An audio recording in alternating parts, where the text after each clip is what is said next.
be careful what you wish for, because when you're photographing celebrities, it doesn't get easier, because this is the misconception people who don't photograph celebrities buy into, is that it's going to be easier to get a good picture, but it's not. It's hard, much harder.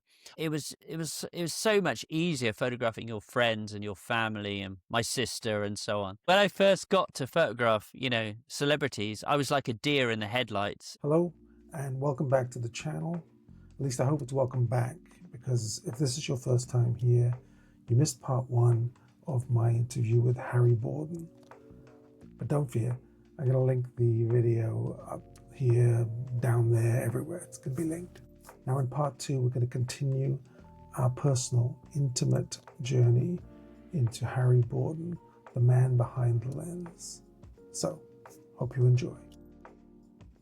Now, I believe, like I said before, anyone can learn the technical aspects of photography, but I think that you can't teach that sort of personal approach.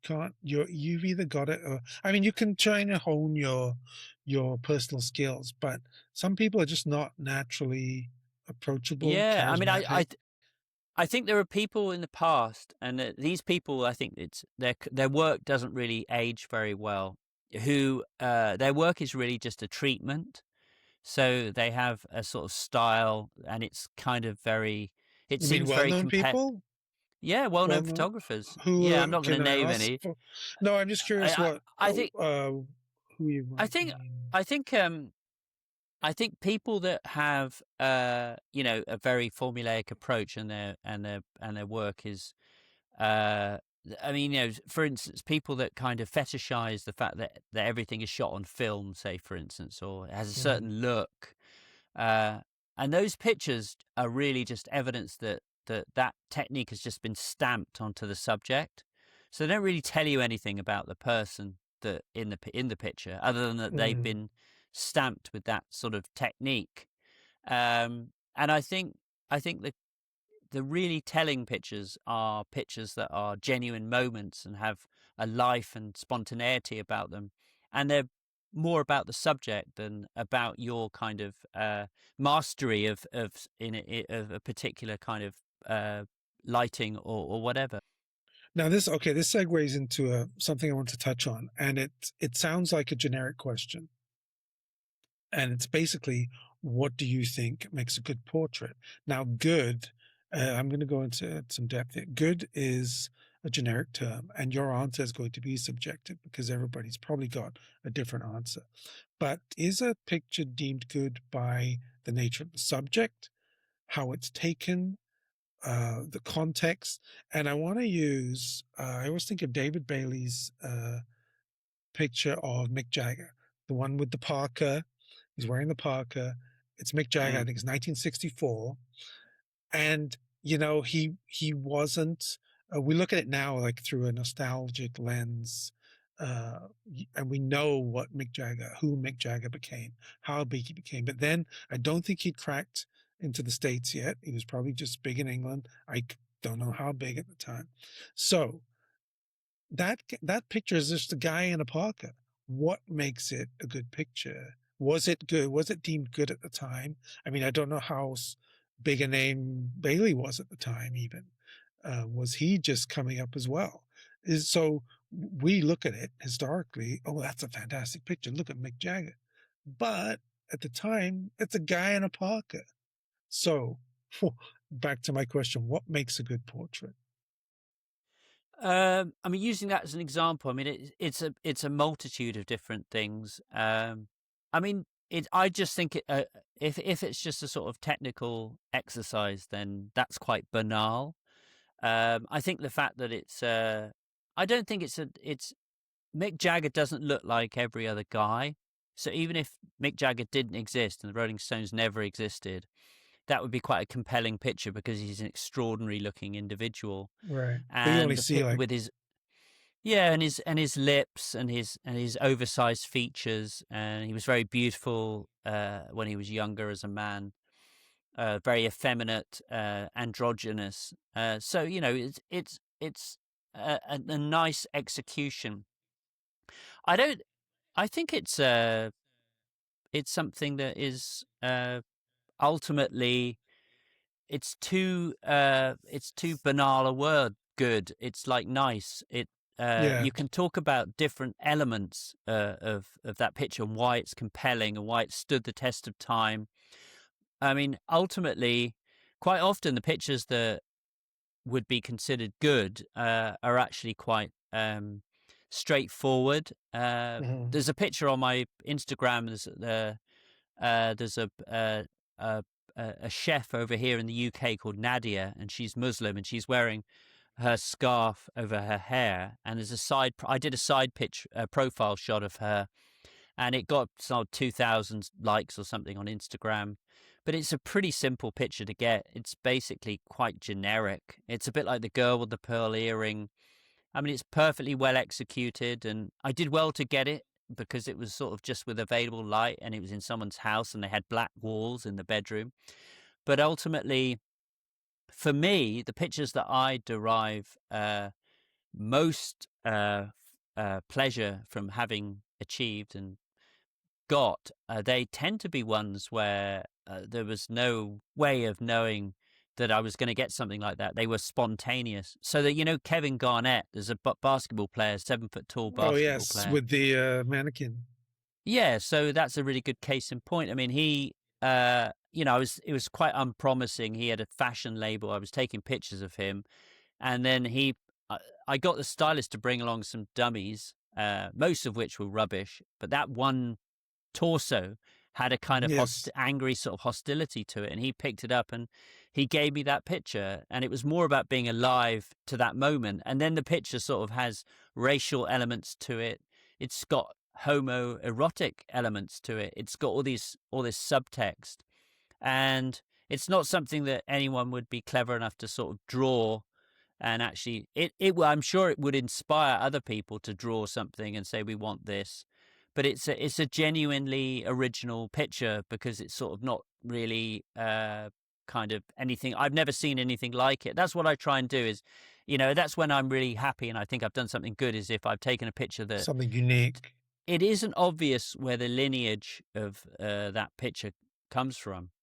Right. Now the similar to the David Bailey one, your picture of Jarvis Cocker Yeah, well, standing in the the field Bailey one, with the anorak on and the yeah. Well, goggles. the Jarvis Cocker's I was probably influenced by the Bailey one, Right. Now that but I is took it somewhere else yes. Now because that though he's very he's so, unrecognizable.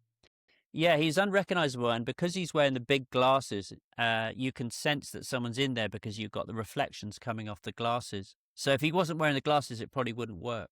Now I think it was after that was watching that video on that session of yours that I emailed you, and it's something struck me about that where I thought you take pictures of all these people that are on the rise or in the zeitgeist. Maybe they've got some promise, and it made me wonder if you'd ever taken pictures at that stage of people and they never quite make it. They never shoot, but you love the pictures anyway.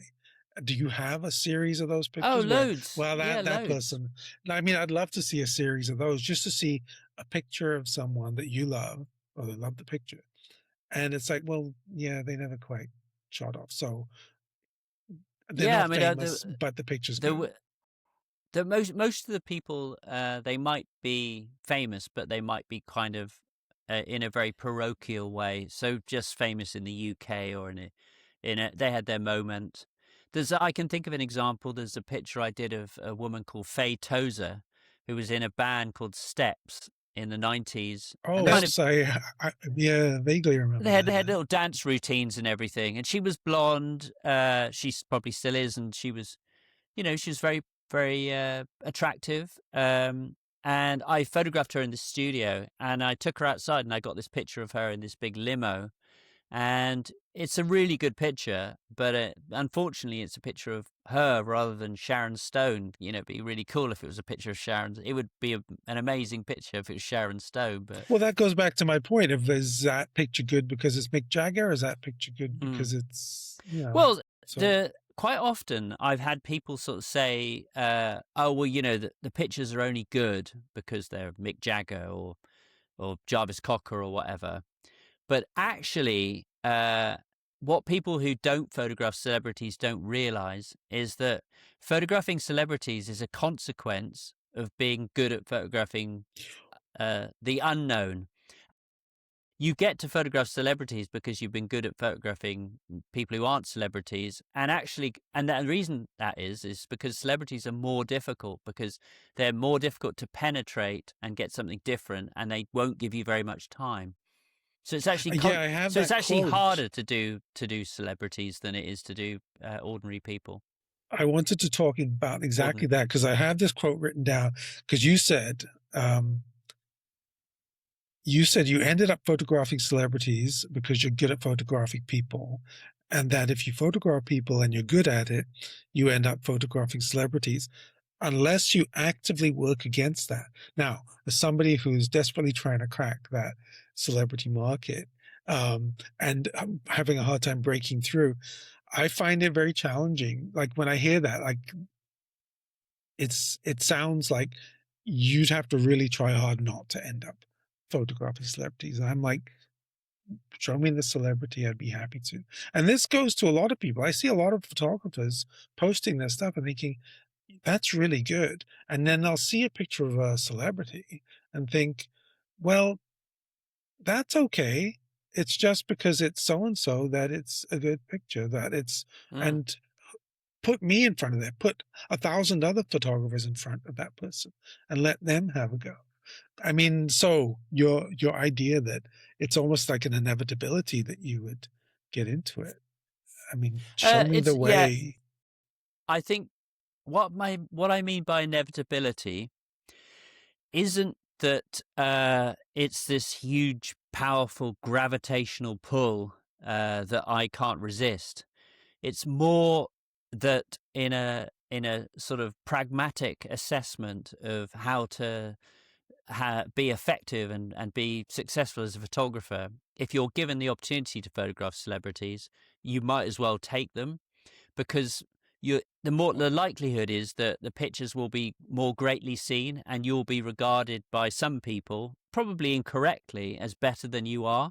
So, Annie Leibovitz is probably the best known photographer in the world for a reason, because she did all those pictures for Rolling Stone and then Vanity Fair.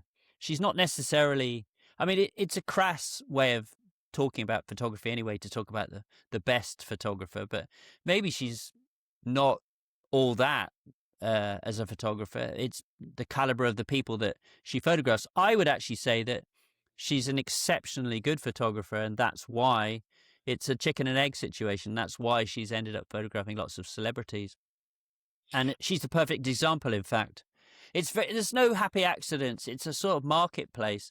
I do think that you will struggle at the moment because of the nature of the issues that we discussed at the beginning of the interview, whereby the production of these images used to promote a Netflix series, will be in major capitals, or where it's being shot. Perhaps it's being filmed in Prague. Maybe they'll get a photographer to take the pictures, and then there'll only be one One opportunity, shoot. and so Yeah. the whole kind of world of celebrity portrait photography has narrowed, and AI is not going to make that any easier either. What you could do is actually contact people directly and sort of maybe offer to photograph them for content for their Instagram or whatever. Oh, But I've tried you've tried reaching out that. to the people themselves, the publicists, the managers. You know, it's funny. I found here in Canada, I don't know what it is. You try and find the agent or the contact person for an actor. It's very difficult. But I look up in the UK and I can look. It's like I've got a list of celebrities I'd love to Mm, photograph, and I'll just look them up and say manager, and it takes me to their agent. The agency website. I've reached yeah. out to them, and again, I'm swinging for the fences on this, but I don't care. I'm going to do. I've got to. I have to. I have to do. If you've got Well, any people you want to send my way, I am all ears. what I Um, would say is there's a guy in the UK. I think he's called Andy Gotts, Yes, and Doctor God. Yeah, and yeah, and he's he one. I and it, like his he's style. I've never seen any of his pictures in a magazine or anything like that, but I've noticed that I think he probably similarly to you, he probably wanted to be a celebrity portrait photographer.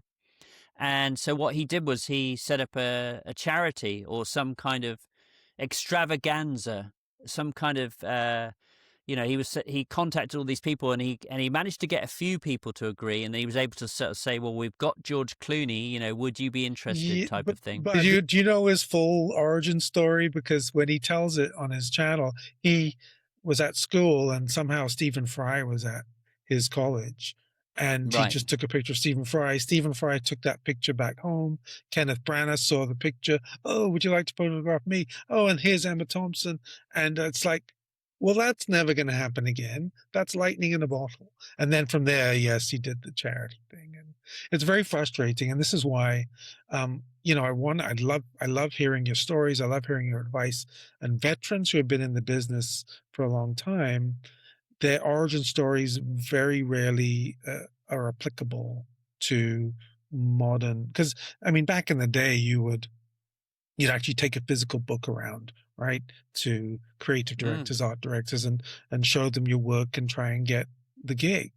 That doesn't happen now, and you'll be mm. lucky to get a response, an email response, let alone.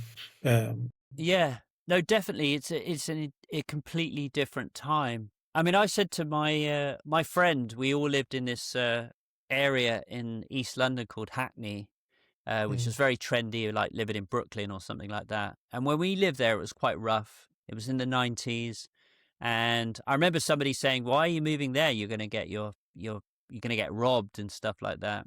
And looking back, we didn't realize it, but it was a really happy time. It was an amazing time. The area that I lived in was right by this park and had lots of artists there. And one of whom is a friend of mine. I'm still friends with her. And as the area got gentrified and became more and more expensive, everyone moved out. All the interesting people moved out. And she moved up north. And whenever I see her, she's sort of really profoundly upset about the fact that she'd moved, and nowhere that she's subsequently lived can measure up to what it was like when we were living there. And I said to her, it's the area that we were living in doesn't exist anymore, because the people that live there now are kind of hedge funders and people mm, who like a partner in law firms. There aren't any creative people there. They can't afford to live there anymore. And so what you're really doing is mourning something that doesn't exist anymore. And so something similar has happened with the photography, printed media, magazines. That was the way that all of my photographs, most of which were kind of the genesis of those images, was commissions. And like you said, I went around with my portfolio and I managed to persuade a picture editor to give me a try, and then I made them look good, and then they gave me more work, and they were mm, kind of probably a bit lazy, and maybe I was better than other people, so they just carried on using, and I kept on adding to my body of work. And then, there ends up being a sort of a paradigm shift, a digital sort of shift, and the world changes, and magazines, which the business model is that the content is paid for by advertising revenue. And now that advertising revenue is much more just effectively used by paying for ads on Google or Facebook. And so big tech has gutted printed media. There isn't any, the magazines aren't really viable anymore. Um, mm, but that doesn't mean that there isn't some way of taking interesting. I mean, there are photographers like Christopher Anderson taking the wonderful pictures of for Vanity Fair of the Trump administration. Recently that caused all the furore. I know. You know, there are big commissions and so on, but they're just few and Oh, far yeah, between now. exactly. And I think it's only going to get worse with. I mean, I wasn't going to touch on AI, but you Why mentioned, why but do you want to it's why do you want to photograph celebrities? Um, it's funny you ask that because I've asked myself that. Is it vanity? Is it ego? Do I want to say, oh, look, I photographed so and so? And to be honest, yes, it is, but only in that. Well, no, because only in that it's gets you the notoriety that might get you other jobs. Because right Yeah. now I'm in a sea of millions of photographers, but maybe somebody, if I photograph somebody famous, they might say, oh, look. that guy, I mean, that guy must be good. He photographed so and so. Whereas Mm, now I get somebody saying, "Oh, I like that guy's pictures." Well, yeah, but I mean, I do believe that everybody has a story to tell, and they can be equally visually stunning. That the image can be equally stunning. But yes, obviously you want to project yourself into a wider playing field. And yeah. I aside from that, I love movies. I love that idea of of photographing somebody famous and making them look good. You know, you want to make anyone look Mm, good, but if I can make someone whose job it is to look good in my unique way, or I think my unique style, mm, then that's why. And yeah, you do think, well, it can't be a goal into itself. It can't be like, look at me, I'm famous. I don't want. mm. That's not why I'm in it. I just think it'd be really cool. And maybe that sounds silly. It looks cool to No, photograph it's a good. It's celebrity. always good to be clear about your motivation. I mean, I basically, having, when I sort of became middle aged and I felt that I wanted to use my skill to a more intelligent end, and that's when I started doing the books. And I've got to say, that it's a much richer experience Mm, getting off the merry-go-round, because there's I could look at Christopher Anderson and I could say, well, how come I didn't get that job, for Vanity Fair, or and it, however successful I got, I shot Rupert Murdoch for the cover of Time magazine. I won 2 World Press Photo Awards, and I photographed lot. Say for instance, J.K. Rowling. I did the only shoot that she did in the UK. Back in the day. Uh, there was lots of examples where I could sort of look in the mirror and think, "Wow, you did well there." But there's always going to be somebody further up. I mean, this is what comes out with the whole Epstein thing, is that you're it's so nice to just be thinking about, actually.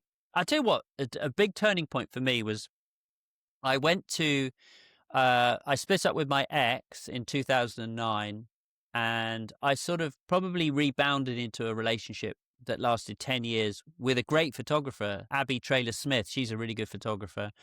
And she's a documentary photographer. So she photographs war zones, and she took a brilliant portrait, as good as anything I've done, called Fleeing Mosul, and it's that was in the portrait prize at the National Portrait Gallery. I think it came second.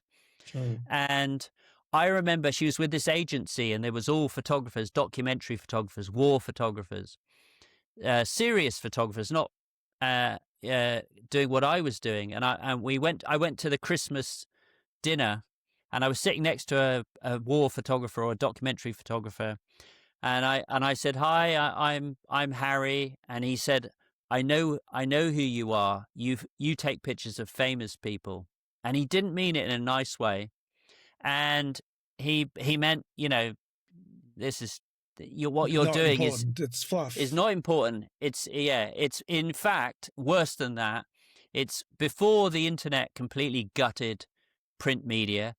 Uh, Important documentarians, reportage photographers, their work was being pushed aside by celebrity profiles of, Angelina Jolie or whatever. And I could see his point, and I thought, actually, yeah, he's right. I mean, it's easy for me to say that because I did have a bit of the slice of the cherry and stuff. But ultimately, it isn't. It's a bit like eating sweets. It's sort of, it tastes good when you're doing it because you go, on the week that you photograph David Beckham or something, you might go to a dinner party that weekend, and everyone's talking about their week, and you talk about the fact that you met David Beckham and Victoria Beckham or whatever. But ultimately, it's not that interesting compared to photographing, going to Israel and photographing Holocaust survivors, or traveling around the Okay, world and doing that. now that all makes sense. But had you not achieved that notoriety, would the people would look at your books and say, okay, that's a book about Holocaust survivors by some guy. Now they can say, oh, look, it's a book about Holocaust survivors by Harry Borden. I mean, it Mm. carries some extra weight because I of don't know about what you've that. come up. Well, so Maybe. if you took out your celebrity career, I mean, where do you think Well, you would I think be? the guy that said that to me at the dinner party was actually reflecting a sort of sea change, a kind of an opinion that a lot of people share. That basically celebrity is a kind of, as Oscar Wilde said. I think it was Oscar Wilde said that celebrity. Maybe it wasn't Oscar Wilde. It was a different. I can't remember who said it, but he said celebrity is a mask that eats into the face of the wearer. It basically, it's ultimately uh, a, a shallow thing to concern yourself with in and of itself. I think celebrity, if these people gain notoriety and become well known through being exceptional, that's a different thing altogether. We've come full circle because those early film stars were a bit like that. Where Richard Harris was genuinely an extraordinary man, an incredible Hmm. actor and everything. But nowadays, we live in a world with Kim Kardashian, and they're the biggest celebrities in the world, and they're utterly That's scary. vacuous. Exactly. Now, I don't want you to think I'm completely shallow, but because I do No, there. I know you're not. No, because I'm just I saying think. you can do better, and Well, the you thing is, shouldn't. I'm not just focusing on that because I'm setting up some work with. There's a guy here that he's a former gang leader that helps gang members get out of the life.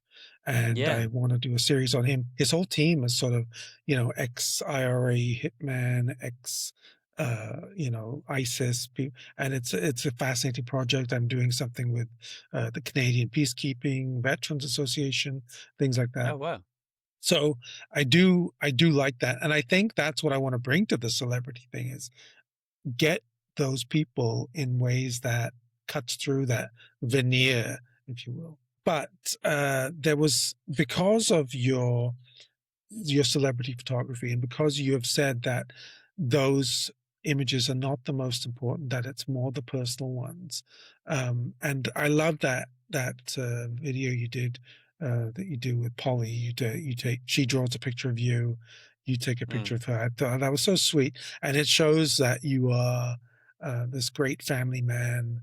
And I can tell how you are with Fred. And I wish I had that relationship with my dad, but I hope Fred appreciates that bond that you guys have created, just from what little I Mm. see. I mean, I wish I could see the outtakes to see how you annoy him, but I guess we won't. But yeah, so I guess that leans into your personal projects that are, the on divorce, survivor, Mm. the darkest hour, and what's the um, single dad. Mm. So tell me about those projects and what made you. I mean, I'm guessing each one came from a personal aspect of your life or a. Yeah, I mean, I did. What happened was I did the Survivor book, and that was a big mainstream book. I didn't know it was going to be a book at the time. I was just, I think, getting to the point, maybe a bit like my dad, where I was sort of thinking, "Is this it?" I had this sort of superficially everything had gone according to plan.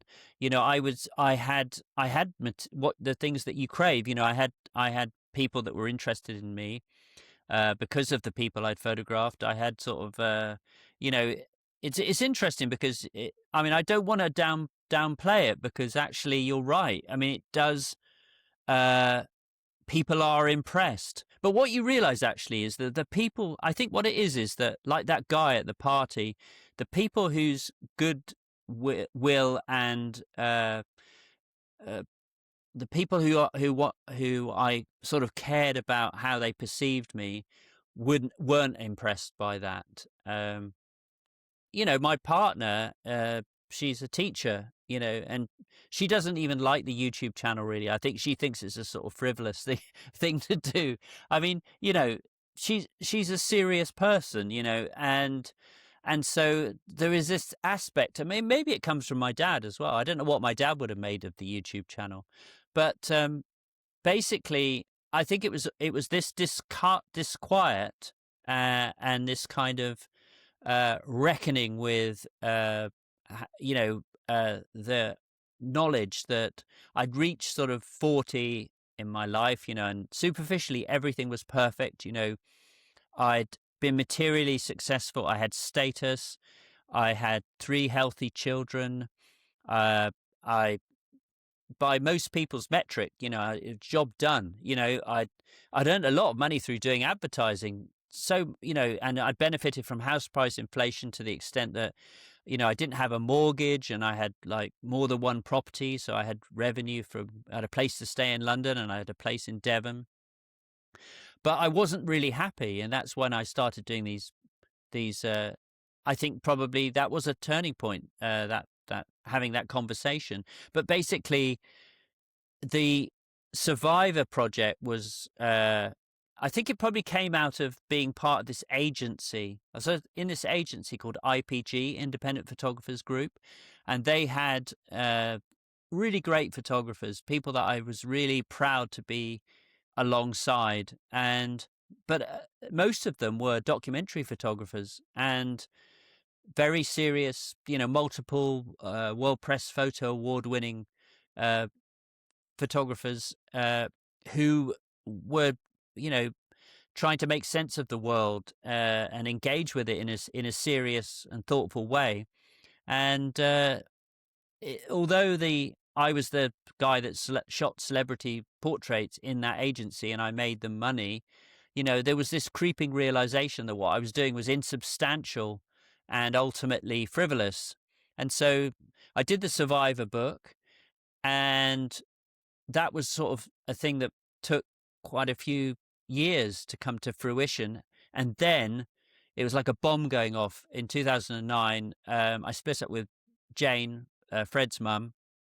And as I say, up until that point, everything had gone according to plan. And then suddenly it was like a train wreck. It was like we'd moved down to the country and she'd met someone else, and I had to sort of actually reckon with the fact that she didn't want to be with me. And I had to kind of really think about things that, that were difficult and engage with them. And one of the most important things the thing that really, really scared me more than anything else was the possibility of it impacting on our children, because I did have these, I just loved them so much, and you just think you don't want them to kind of, for them to kind of be impacted in such a way as that they're going to need therapy later on, and so I really,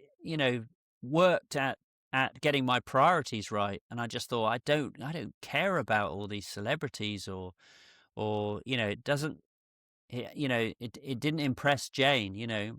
She just wanted me to be cooking dinner with her in the kitchen, not in London, meeting the Spice Girls or whatever. She wasn't impressed, she just wanted to have a fun time. And I realized that really all that matters is friends and family. And at that point, I started doing a project about single parent dads, because I wanted to sort of examine my role as a father. Also a kind of rebuttal to the kind of way that fathers are sort of seen as ridiculous, kind of slightly. I'm not a men's rights advocate or anything like that, but I do think it's slightly misandrist that Homer Simpson is sort of seen as the archetypal father, this sort of feckless, useless. Yeah, I'm getting a bit tired of seeing this portrayal too. Yeah, absolutely. It's damaging.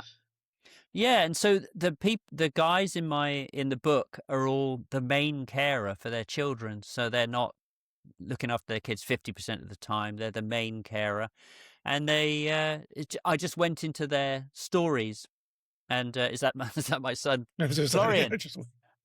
Florian. No, don't put him on the spot. You come in. Do you want to get in the podcast? This is Florian. He's my Hello, youngest. Florian. Hi, Nice nice to to You can meet meet see you. you. he's all ready for football. Yeah, I was I just can see. asking. Don't We'll worry, go. I'll We'll have go. your We'll go. dad Don't out. worry. We'll go. We need to go at 5:40. Okay, no worries. So yeah, kind of wanted to celebrate masculinity, fatherhood. Be a dad that my dad wasn't. I have as you can see, I have good relationships with my kids. And because I did that book, and it came out in 2021, then Alan de Botton, The School of Life, I mentioned him before, he liked that book. And obviously he'd seen the Survivor book, and he asked me to do On Divorce. And so that book consists of I did about 65 interviews with people who've been affected, about the joys, but also the challenges of uncoupling and getting divorced. And from a child's perspective, I interviewed him. I interviewed lots of people in my social group. So, what do you think? What's been the impact on you of these projects? That did it sort of quell that sort of midlife Yeah, I mean, crisis of yours? I mean, I Give your basically, life more purpose? yeah, and I, his mum I was with for 10 years, and I have him 50% of the time, and Abby has him 50% of the time, and Jane, we're all a big happy extended family now, and I'm a different person. And I do think that it's interesting we're talking about this whole celebrity thing, and I think probably that part of me was a bit that I've left behind. I mean, I do remember my first assistant. I won't say who it is, but she always wanted to. She just loved celebrities, and she wanted to be a celebrity portrait photographer and everything. And She's the I one that just, moved to LA. Is she the one that yeah, she moved to moved to LA? LA. Yeah, she did. And I always felt, that I, I felt very different to her. I think just deep down, I think it's partly the culture of my family as well, but my dad sort of regarded himself as an intellectual. I definitely am all over anyone who has achieved notoriety or greatness through talent and through kind of expertise. But that kind of like, that's I'm not keen on fashion either. It's because it sort of becomes it's all about the surface. I know it's ironic given that I'm a photographer. So yeah, doing the books, they're the thing that I'm most proud of, I think, because of doing a book like that, and then somebody publishing it, and with the Survivor book, everybody in the book got sent a copy of the book, and it's part of their. It's a family artifact, that they all have and that they're all really proud of. And most of the people in the book have died now. And there will come a point where there is no one with first-hand experience of what is arguably a Yes, I think it's very the uniquely important to low have point in human history. exactly. Yeah. And so there's no comparison between that. I really like some of my celebrity portraits. And as you can see behind me, there's like these I negative know files that's are all you've mentioned thousands of yeah. I mean, and that's not even the hard drives with the stuff I've been shooting since, oh 2010 or wow. whatever. But basically, I love getting, my picture of Keir Starmer getting in the Taylor Wessing Portrait Yeah. Prize. There's still life in the old dog, but I definitely, for me, it's in my rear view mirror, and it's something that to do with memory. And I like going over these shoots and sort of actually pondering the type of person I was when I took the picture, and then looking at the end of the roll, I might have a couple of pictures of my kids or just using up the film before I Well, get it developed. I was going to ask you that because the impetus for the YouTube channel was, I mean, ostensibly you're looking back on your career. So prior to that, were you flipping through old pictures, reminiscing the way people do with their old, or used to do with their old photo No, albums? I think it's a big part of it is getting my archive in order and producing a sort of uh it's a bit like doing a memoir. The YouTube channel feels it. My friend who died in 2018, Mark. Mark? yeah, he, we used to hang out a lot, and I was there when he died, and I filmed him a lot, and I said to him, "Would you like to live on, after you die on YouTube?" And he was really up for that. And so that's one of the things I want to do is make a film about him, but it won't be on the YouTube channel; it'll be on my channel, No. just a sort of personal odyssey, because I just think, we're, as you said, we're around for such a short kind of flash and then we're gone, so it's nice to think that my Fred's grandchildren or great grandchildren, people, I'll just be kind of a nebulous kind of enigma, a name on a family tree, but they'll be able to go onto YouTube and they'll be able to sort of see these videos that Fred and I I made. think that's great. That's That's pretty great. cool. Now, I don't want to run out of time, so I do want to know. I know it's hard to pick your favorites. It's kind of like picking your favorite child. And it's not Fred, is it? Your favorite child? Yeah, Sorry, Fred. Just kidding. They're all my favorite. I know. So, do you have a favorite photo? I know you've mentioned the Spice Girls as one being one of, but I mean, yeah, I do you've got like your favorite that picture. personal ones and your favorite celebrity ones. Well, quite often there's a multitude of different reasons why certain pictures get bubble up to the surface of your consciousness. And the Spice Girls picture was in Bangkok. It was very, very difficult to get. It's a genuine moment. It's technically It's very quite casual. interesting. It's nice and casual. Yeah. Which I like about. And it's genuine. Yeah, like 25 years later, they got in touch and they wanted to use it for something. So and there are a lot of pictures of the Spice Girls. So it's great when they deem it to be worthy of part of their visual kind of archive. I mean, off the top of my head, there are. It's difficult. It's really difficult to actually feel that strongly about the celebrity pictures, I must admit. I love your Michael Hutchence one, where he's leaning off the balcony. Yeah, that's actually great. And yeah, the pictures like that. The picture. There's a picture of Richard Branson, who obviously is in the X-Files. So, with the wings. That won a prize in the World Press Photo. And then a couple of years later, the picture of Björk, that won a prize. Oh yes. Yep.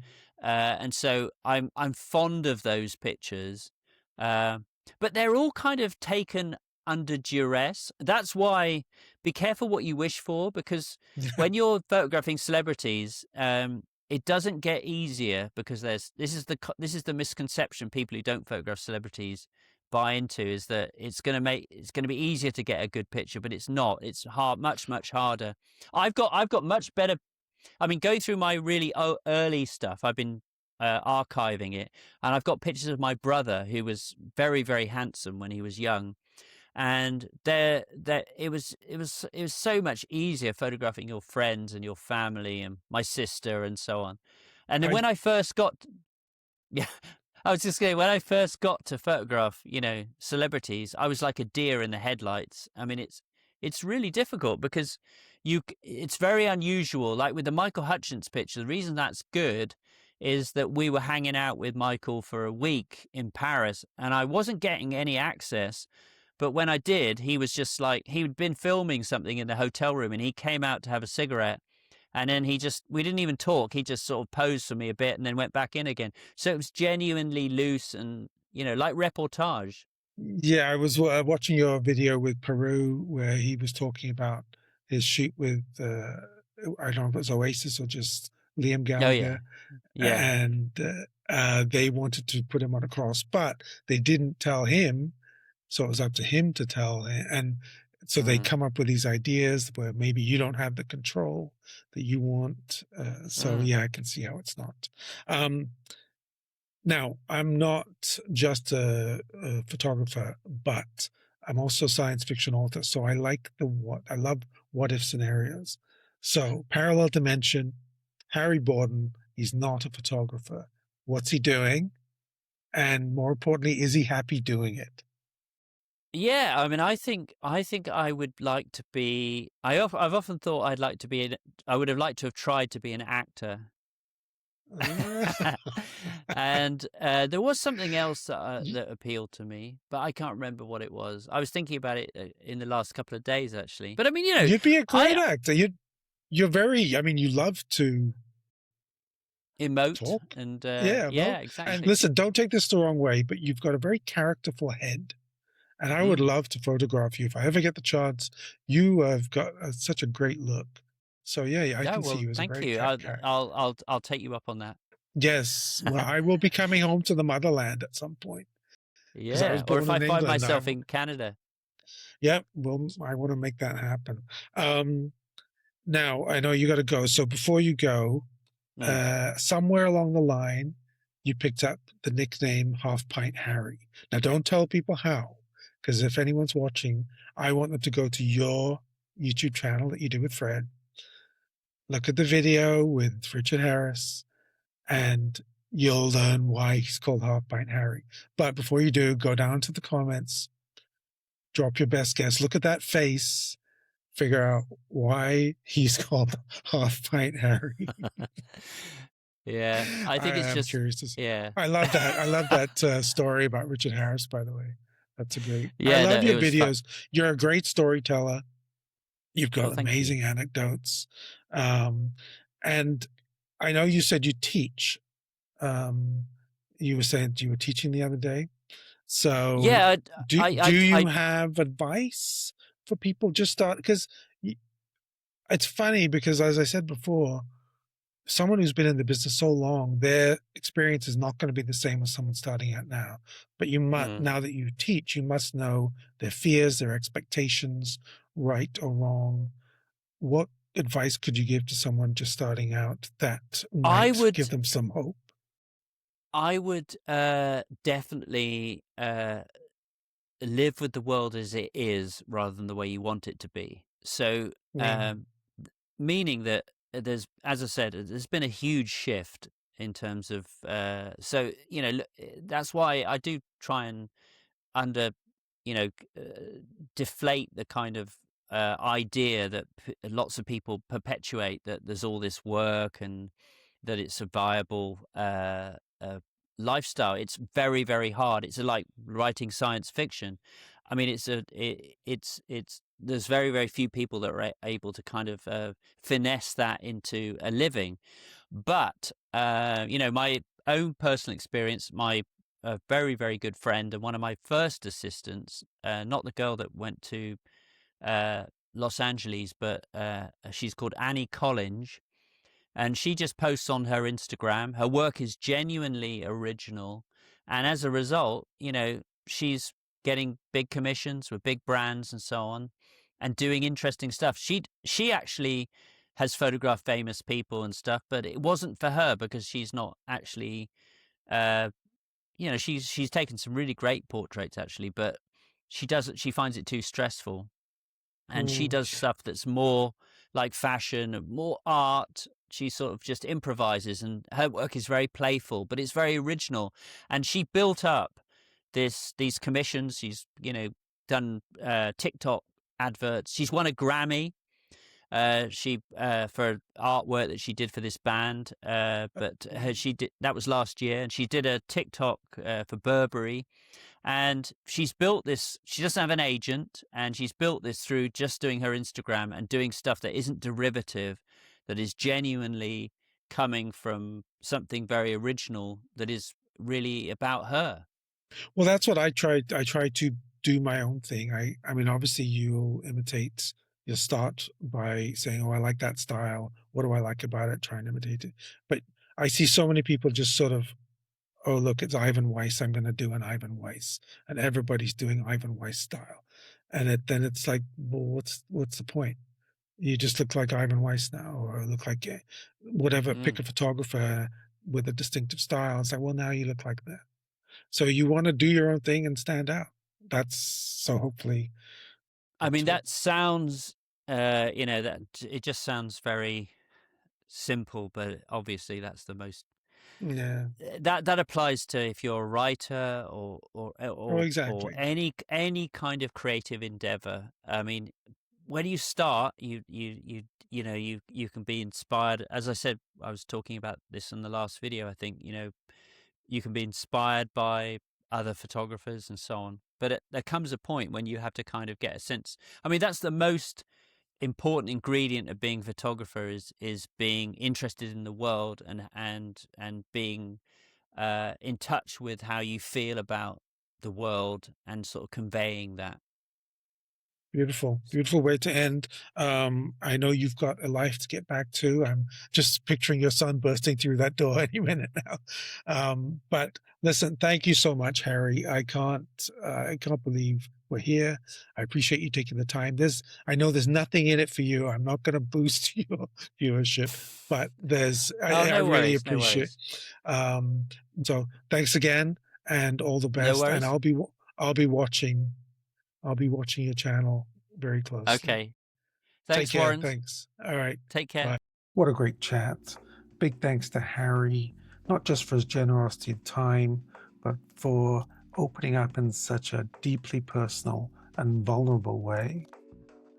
I think it painted a wonderfully complex and well-rounded portrait of a prolific talent. Don't forget to go to Fred and Harry's YouTube channel. There's some wonderful industry anecdotes and obviously some great portraiture. And thank you for joining me today. And I hope you can subscribe, follow me for more, hopefully some more interviews, but definitely some more insights into the world of portrait photography. Until then, take care and be well.